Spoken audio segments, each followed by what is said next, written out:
So what we've got here pointed down, Dave, so what are the four that we have right there? The four pistols that we have here is a Beretta. It's called an Ultra Compact 9. It's a little bit of an older model, but the newer model is very similar. This is a Beretta 87, which is a 22. And the two that we're really spotlighting today are some subcompact 9mm. Now we've taken a look at the Diamondback, but we haven't quite compared it onto the range with another pistol in its class. And today's new pistol is the Beretta Nano. Beretta just came out with their subcompact offering. It's kind of a cross between a car and a Walther PPS in a variation of ways. It's more the size and style of a car. Trigger's very similar, a nice smooth double action trigger pull, but it has the build quality and fit of a Walther PPS and is priced somewhere in between. It's about $427, which is about $150 less than the Walther PPS. A little bit more than the sub $400 pistols, but I'm excited to give this one a try, especially considering Beretta's track record. Right. So we'll see how this performs on the range here in just a minute. Okay, now real quick, let's just go over the trigger. We've dry fired that. Trigger is a double action only trigger. Okay, striker fire. It's actually Beretta's first, at least that I know of, striker fire pistol offering. So it's going to be interesting to see how this performs. A little bit different than Beretta's traditional trigger offerings. A nice smooth double action trigger pull, and the striker is dead. So it's double action in that it does have to remove bring the firing pin back just a touch, but the action does not perform the cocking and the striking of the trigger. The slide will have to cock the trigger on each shot. So it's one of those kind of in-betweeners that we find in most striker fire pistol engineering.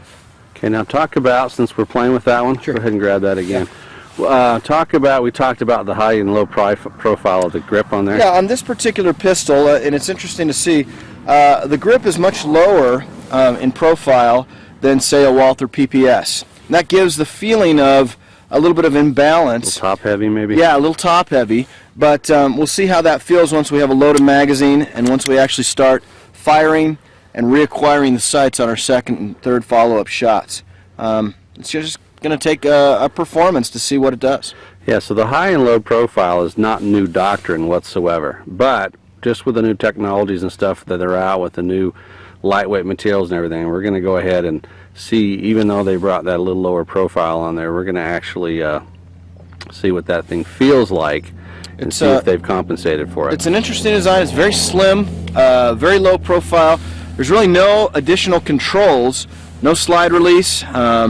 Really the thing that juts out the most is your magazine release, which looks like it can be changed to the other side if you want. Other than that, it's a fairly ambi pistol because there are no controls. Wow, nice. Cool. Alrighty. Let me know when you're ready. Trying to get this just right on you, brother, so I can zoom in. Easy slide rack. Okay, go ahead.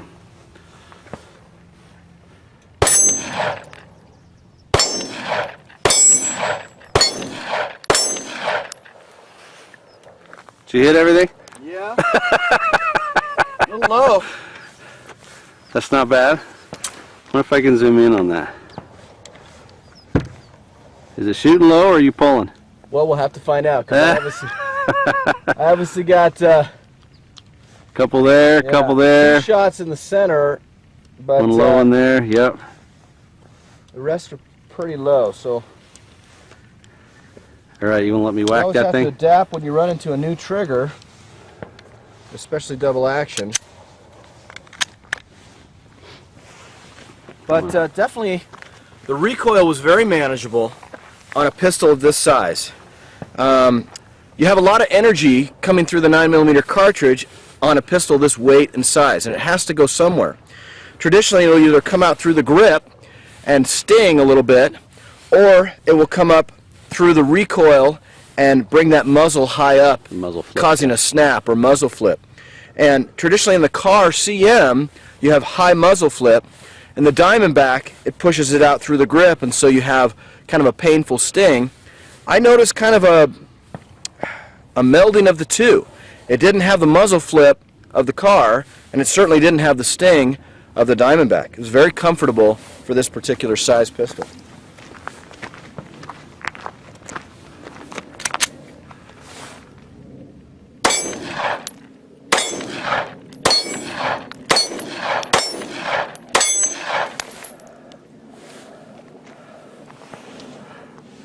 Very easy to manage. That one dead center. Yeah. Smooth double action trigger pull. It's a nice gun.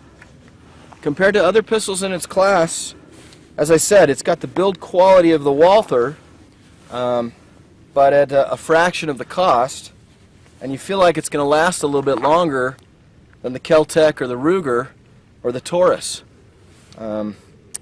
Certainly something to consider. A little bit of a surprise there. Yeah, certainly something to consider in this particular class. Cool. Let's load that up. I want to shoot that. Here we go. My turn to play a little bit. Beretta Nano, right? Correct. Okay. I got to tell you right now, just on the fit and feel, this pinky off the bottom Beretta, if you do anything, put a lip on there, maybe a little extension on there. I hate that. I'll tell you right now. I'm not holding back. I hate that. But we're going to play with this and see what we think. That is really, it feels very top heavy. Okay. So let's check this out here. See if I can hold steadier than Dave, and maybe we can do all right here. That was about dead on, brother.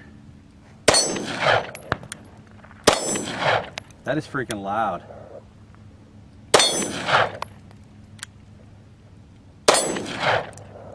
Here we go.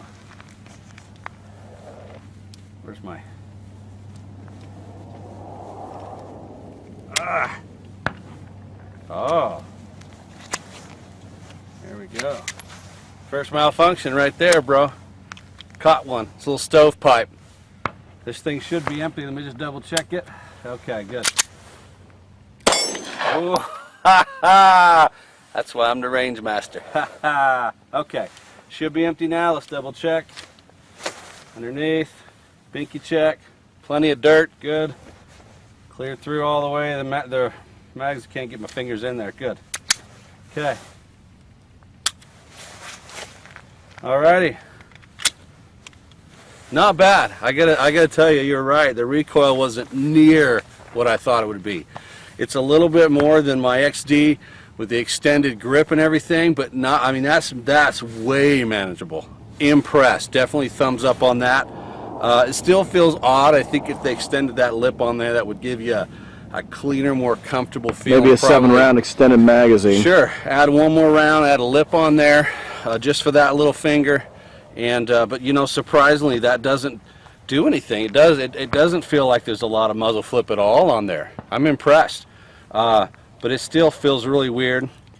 The trigger is not bad. It's pretty clean. I notice your little indicator right here when you press the trigger. Kind of interesting. Sights aren't too bad. They do have a larger, well, it looks like a larger front sight, but I guess I'm looking at it's not that really much larger, if anything. But first little malfunction, I did catch the empty brass coming out. Luckily, I could kind of tap and rack, clear that out, and there was one more in there. So good thing. Always be safe. You know what I say in the classes, right? Create safe habits. You'll always be okay if you fall back on them, right? So, because we're creatures of habit. So far impressed. Not a bad little piece of work. It is strange not having a little more, you know, stuff on it, but that's not necessarily a bad thing. But anyway, not too bad, not too bad. When you're in the heat of battle, you don't notice that pinky thing I hate. I didn't notice that too much with the support hand grip on there and everything. That wasn't bad really, but I still would rather have something on there. So Brett, I better pull your tricks out of the bag and add that on there. So anyway,